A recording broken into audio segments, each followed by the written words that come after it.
One of our CBS games this Sunday, Bills-Dolphins. Buffalo coming off that huge win over Kansas City. Heading to South Florida. They're a 2-score favorite against Tua and company. Letdown spot for the Bills, perhaps? We'll see. We are joined by a recent Miami Dolphin, as recent as a year ago. Terron Armstead with us here on CBS Sports HQ. Haley Sutton, Chris Hassel, and Charles Davis, who's going to be on the call for this game. Terron, I'm going to start with you on this because we use it a lot as, people in the media, broadcasters, letdown spot. But yeah. I didn't play. I mean, how does that manifest itself? Is that a real thing? Trap game is kind of like what we commonly use throughout the locker room. I don't see this being that for them. I think they had their trap game already. They had that letdown spot. They faced back-to-back losses for what I feel like a first time in a very long time in the Josh Allen era of Buffalo Bills football. The loss to the New England Patriots, the Patriots kind of surprised them. They snuck up on them. That was a convincing win for the Patriots, but then they followed up with the loss to the Atlanta Falcons. That was that trap game. To me, where the Bills are right now, they're chasing the Patriots. Patriots are comfortably leading the AFC East right now. The Bills are coming off a very impressive win against the Kansas City Chiefs, who were also rolling. So they feel strongly where they are. They know that they can't have too many of those mishaps and trap games. I don't see this being one of those games. They will be ready to go against the Miami Dolphins. Miami Dolphins. And Terron, to your point, Josh Allen is a starting quarterback at least 14-2 against Miami. Yeah. So he enjoys playing against the Dolphins when you start looking at all the numbers and you see the numbers pile up and all that. But even bigger than that is something that you talked about. They had their 2-game lull and then bounced back, clobbered Carolina at Carolina, won a big game against Kansas City when everyone thought that they were extremely vulnerable. But within the Bills, it hasn't been confirmed, but it certainly appears that Sean McDermott has taken a more active role on the defensive side of the ball and play calling. He did actually talk about it this week at one of his press conferences, that Bobby Babich, the defensive coordinator, and he are collaborating, working together to make the calls on defense. That typically is code for he is taking it back, and Bobby Babich, as the defensive coordinator, is supporting him in that role. And they've made some changes defensively. You guys know, Terron, that they love to sit in that nickel. They love that 4-2-5. Yeah. They've gotten out of that more this year and been much more matching what the personnel is. And they knew Kansas City wasn't going to run the ball, so they played more of their 4-2-5. Cam Lewis filling in for Terron Johnson, who was hurt. But when they played against Carolina, who runs the heck out of the ball, he had a lot more 3 linebacker sets. We're seeing more diversity on defense from Buffalo. And I'm with you in looking at it. I don't know the outcome of this game. I'm getting ready to call it. But I don't believe that if Miami wins it, it'd be because Buffalo wasn't prepared to play. It's so interesting, too, when we talk about Buffalo, or at least as of late, the defense has kind of been the knock, right, when we have to talk about a knock for Buffalo. So the defense is coming together, Charles, to your point. But I want to hit on something that you said right off of the open there. Josh Allen is 14-2 against this Dolphins team. I mean, Terron, you've played against him. You have seen kind of how this offense operates when he is at his best. I'll say at his worst, which is really, still a lot of people's best. How is it that he is just able to play his best against the Dolphins? It's a rivalry game, technically, although it doesn't feel that way. But what is it about Josh Allen? He's special, truly. And the thing about him is we saw the talent coming out of college, but and this is a credit to him, his development, his growth and development has been real and it has been impressive. He's only gotten better with time and experience, the weapons that they bring around him, and even without as many weapons or notable guys, he's still able to produce at a high level. His offensive line is incredible. So let's not overshadow that part of it. Those guys spoken like a true offensive lineman. Seriously, consistently on a yearly basis, those guys they do a great job of keeping them clean, giving them opportunity to be efficient and move the ball down the field. James Cook is, to me, may be the most underrated offensive player in the NFL. Between him and Devon Achane, I think those two are the most slept-on offensive weapons in the NFL. So he has pieces around him, that O-line, his run game. But the way that he's developed as a player He had some really tough turnovers earlier in his career. He was loose with the ball, careless with the ball at times. He's corrected that, and it equated to an MVP season. So to see his growth and development throughout his career, it's been special.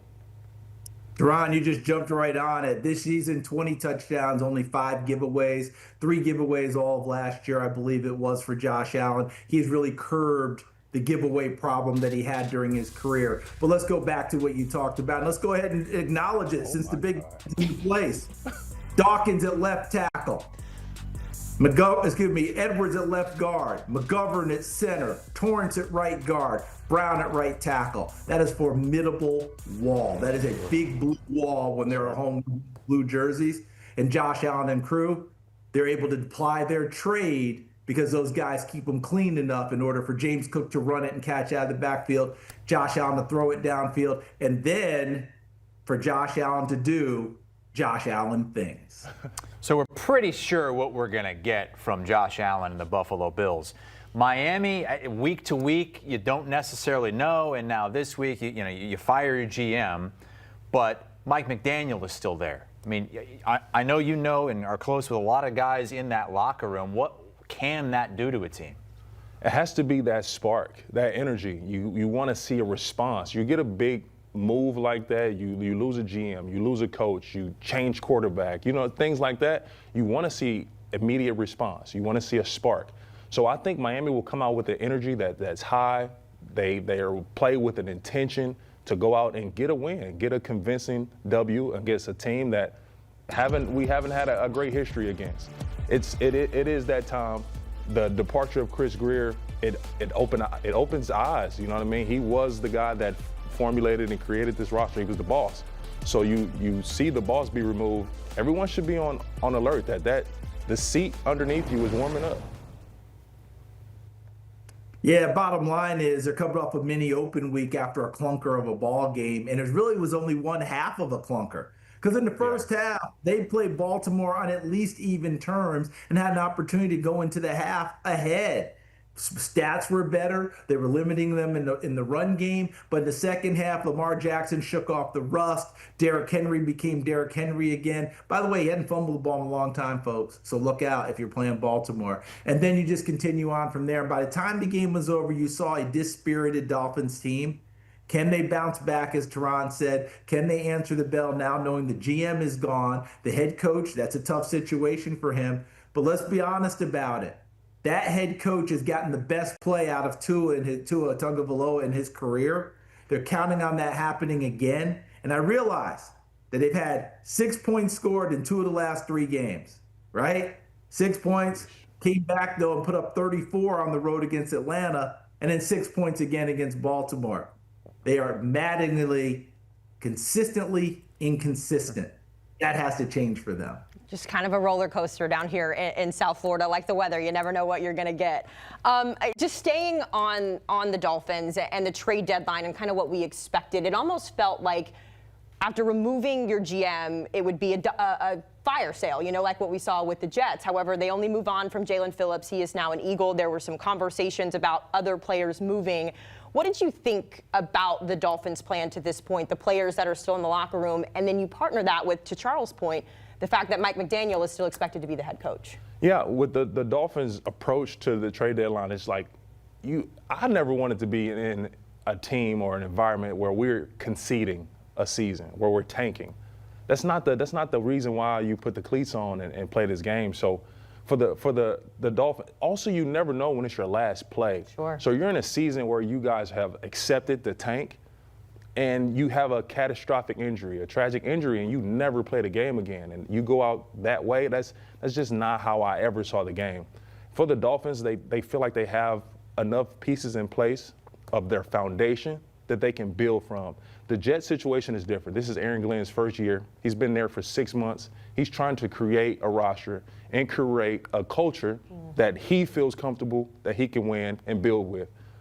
Mike McDaniel's been here for 4 years now, so they have that foundation in place. Tua, Patrick Paul, Aaron Brewer, Jordan Brooks, Chop Robinson, like they have pieces, Minkah Fitzpatrick, pieces that they can build and grow with. Different situation and circumstances in New York. Yeah, and Terron, I think a lot of it has to do with let's just use New York since you brought them up. First year general manager in Daryl Muji, first year head coach in Aaron Glenn. So owner Woody Johnson essentially has told the world, I'm riding with these two and giving them an opportunity to shape this roster the way they want to by allowing them to trade away people and acquire the picks. The picks look great. Now what are you going to do with them? Are you going to make a team out of it? To your point about the Dolphins, you just fired your general manager, Chris Grier. Are you turning everything over to Champ Kelly? Certainly feels like Stephen Ross, the owner, didn't want to do that. And I think probably in their discussions is, if we don't get the absolute value we want for someone, we're not going to do it. They weren't going to let them go without getting big-time value. And that's why guys who were talked about going, Minkah Fitzpatrick being the most prominent one, that's probably why they're still in Miami at this point. And this team has been close so many times. Can they find a way, as we mentioned, to use that word, the C word again, consistent? Can they get consistent enough that they can turn some of these into wins? And if you're coming off a mini open week, this is your best opportunity to go after it and get after them. I know it's Buffalo. I get it. But mini open week, firing your GM, Terron's already said it, there needs to be a spark. That spark has to be lit, and it has to explode come Sunday. Let's pick it. It is time for Fresh Picks, presented by Fresh Pet. Healthy food, fresh from the fridge. You played for the Dolphins each of the last 3 seasons. Is there any way you're going to pick against them here on CBS Sports HQ? Why are we doing this right now?